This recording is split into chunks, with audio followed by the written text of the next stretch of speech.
Good morning, everyone.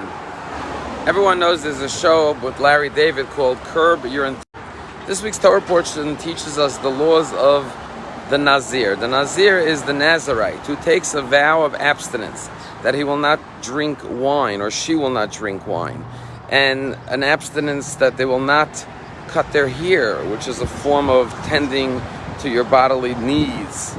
And famously, Samson of this week's Haftorah was the Nazir. From the womb, his mother was told not to cut his hair, not to allow him to drink any wine.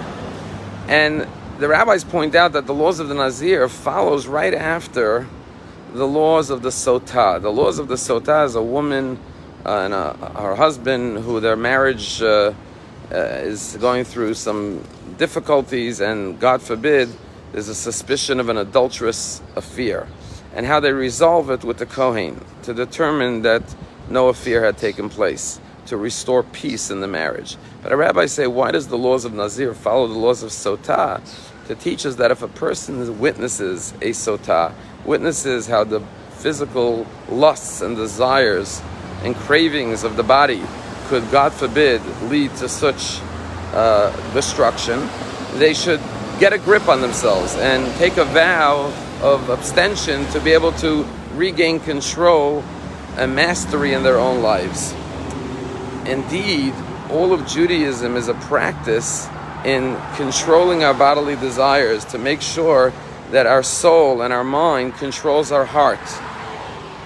That's why in Judaism, there are 613 commandments, but when someone wants to convert to Judaism, we focus on the three big ones: Shabbat, kosher, and family purity. Why these three?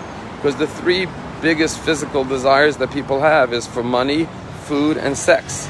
So the laws of Shabbat teach us how to control our desire for money.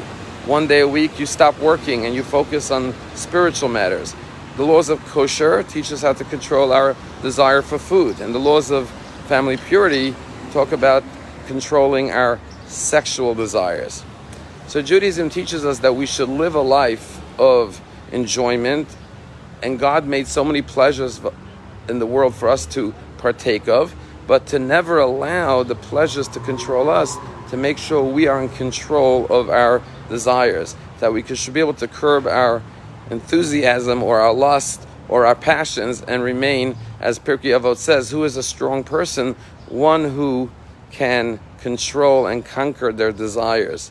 Judaism does not believe in a life of asceticism, of living like a hermit or a recluse on a mountaintop or in a cave somewhere, rejecting the physical world. Judaism says enjoy the physical world, but make sure that you are a master over your desires and never allow your desires to start controlling you. They tell a story about Napoleon Bonaparte, that he was once waging war on one of the fronts in Russia, and it was a freezing cold night, below zero temperature, and he was in his tent, and he woke up in the middle of the night and he wanted to smoke a cigarette, but the cigarette was in another tent, so he'd have to get out of his warm blanket bed and go get the cigarette, and he was struggling. Should I go get the cigarette? It's such a cold night.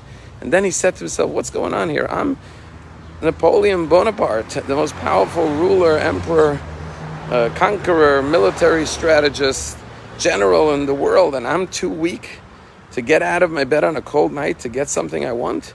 Ripped off the blankets, went to get the cigarette. He put the cigarette in his mouth, struck up a match, and he was about to light the cigarette. And then he said to himself, me, Napoleon Bonaparte, most powerful warrior, I'm so weak that I have to get out of bed on a freezing cold night just to get a cigarette? He put the cigarette down and went back to sleep without smoking it. That's the laws of Nazir. God gave us so many pleasures to enjoy. By all means, God gets pleasure when he sees us enjoying pleasure, just like a parent gets pleasure when their children have pleasure. But God forbid, if God sees that the pleasures are controlling and dictating our lives, that's when God says you need to go to the other extreme, practice abstinence for a period of time to be able to come back to the middle of the road and live a healthy, productive, and good life. Shabbat Shalom.